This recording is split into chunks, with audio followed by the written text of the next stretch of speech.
İstanbul gibi şehir hiç yok sanmam, içinde tarih ve milyonlar var. Şarkılar hep bu şehri anlatıyor, bak huzur verir bu şehrin parçası olmak. Bu şehirde yaşayıp surat asan olamam, İstanbul takımı tutar ama bak atar. Herkesin olmak istediği yer, tabi memleketin daha güzel. Tamam o zaman İstanbul dünyanın başkenti. Küçük yerde yaşıyorsun ama ben değil. Ya şehri yenersin ya da tam tersi. Yerde olan diğer şehirler çok ben. बिस्मिल्लाहिर्रहमानिर्रहीम।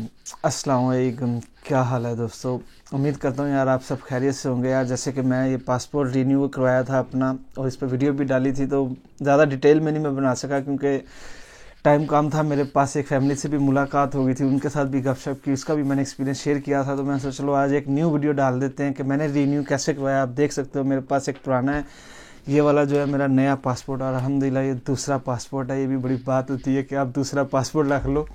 तो यार simple सी story है कि मुझे चाहिए था urgent, ठीक है। अर्जेंट क्यों चाहिए था भाई, मेरा 1.5 महीना रह गया था टीआरसी कार्ड, वो भी एक्सपायर हो रहा था, तो मुझे उसको भी अप्लाई करना था।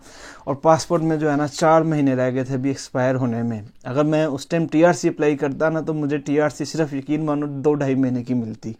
इसलिए डिटेल से समझा रहा हूँ, 2-2.5 महीने की मिलती। क्यों? वैलिड इतना था पासपोर्ट, 4 महीने बाद एक्सपायर हो रहा था और 1.5 महीने की भी टीआरसी रहती थी, मतलब 1.5-2 महीने का वो टाइम ऊपर बच रहा था वैलिड, ठीक है। तो वैलिड होना बहुत ज़रूरी होता है। तो मैंने नया पासपोर्ट लिया, इसलिए नया अप्लाई किया और अर्जेंट किया। आप चाहो ऑनलाइन भी अप्लाई कर सकते हो, इस टाइम ऑनलाइन भी अप्लाई हो जाता है। अगर आपको कोई अर्जेंट नहीं है, कोई जल्दी नहीं चाहिए, घर बैठे बैठे ऑनलाइन अप्लाई करो, आराम से आ जाएगा। मैं इतना बिजी था अपनी लाइफ में कि पासपोर्ट भी नहीं मैंने चेक किया कब एक्सपायर हो रहा है, यहाँ तक कि किमलिक भी नहीं मैंने चेक की कब एक्सपायर हो रही है, ठीक है। मुझे इधर इस्तांबुल जाके सारा कुछ देखेंगे। इस्तांबुल जब आया तो सब कुछ अर्जेंट वाला सीन हो चुका हुआ था, ठीक है। तो सबसे पहले मैंने जो है ना किमलिक अप्लाई करने जब गया ना, तो वहाँ मैंने जाकर ऑफिस में देखा यार पासपोर्ट एक्सपायर हो रहा है 4 महीने बाद। तो फिर उसी टाइम मैं पासपोर्ट के ऑफिस गया, और जो है उस दिन भी मेरे पास आईडी कार्ड ना होने की वजह से पाकिस्तानी उन्होंने मेरी पासपोर्ट की एप्लीकेशन नहीं ली। तो फिर आईडी कार्ड लाजमी चाहिए अगर आप पाकिस्तानी एम्बेसी में इस टाइम इस्तांबुल से अगर अप्लाई करते हो। अगर आप ऑनलाइन करते हो घर बैठे बैठे, वो एक अलहदा सीन है, उसकी आपको कोई ज़रूरत नहीं है कुछ भी करने की। ऑनलाइन ईजिली आ जाता है, एड्रेस पे इस्तांबुल तक आ जाता है, ठीक है। कोई चक्कर नहीं है, किसी के पास जाने वाला कोई सीन नहीं है। और जब अगर आपको अर्जेंट चाहिए तो ज़ाहिर बात है आप ऑनलाइन मत जाओ, बहुत टाइम लग सकता है, कुछ नहीं पता। तो एम्बेसी में आपको जितना टाइम बोलेंगे उतने टाइम में मिलेगा। मुझे उन्होंने 10 दिन का बोला था, 10 दिन में मुझे मिल गया था, ठीक है। तो मैंने $70 फीस दी थी 5 साल के पासपोर्ट की। डिपेंड करता है आपको 5 साल का चाहिए 10 साल का चाहिए। जब मैंने अप्लाई किया था ना उस टाइम फीसें इतनी थी, अब फीसें भी इनकी कम हो चुकी हैं, 10 साल वाले की भी और 5 साल वाले की भी। और अब तो नॉर्मली यही ऐलान किया गया कि 10 साल का ही इशू किया जाएगा। तो जिस टाइम मैंने अप्लाई किया था उस टाइम ये कोई सीन नहीं था।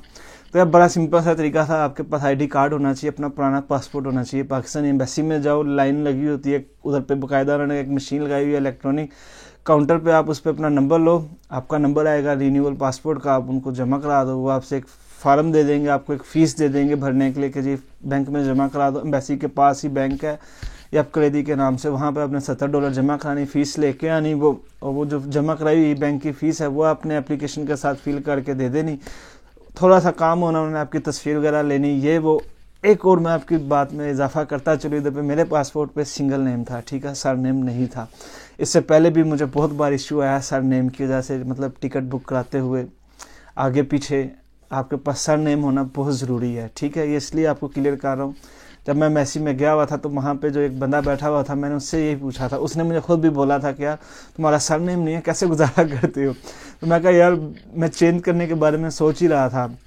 मैं कहा क्या सीन होगा अगर मैं चेंज करता हूँ नया पास, अगर कोई इशू नहीं है चेंज कर देते हैं, अभी चेंज हो जाएगा, कोई पैसे एक्स्ट्रा भी नहीं लगेंगे।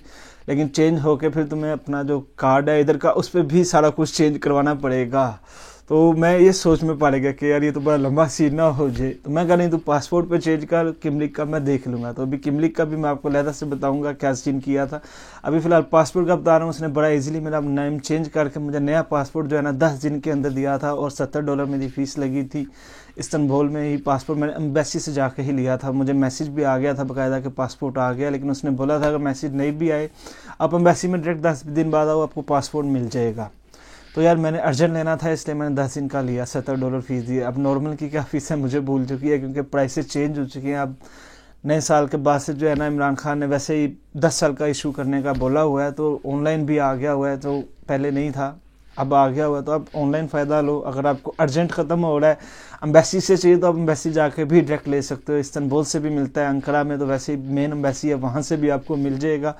तो ये वीडियो आपको कैसी लगी आपने कमेंट करके ज़रूर बताना है। अगर अच्छी लगी तो लाइक करनी है, अपने दोस्तों के साथ शेयर करनी है, और अभी तक आपने चैनल सब्सक्राइब नहीं किया तो सबसे पहले यार चैनल को सब्सक्राइब करना, बेल आइकन को दबाना, ताकि हर नई आने वाली वीडियो आपको सबसे पहले मिले। मैं इंशाल्लाह मिलता हूँ अगली वीडियो में, तब तक के लिए दुआ में याद रखना। अल्लाह हाफिज़।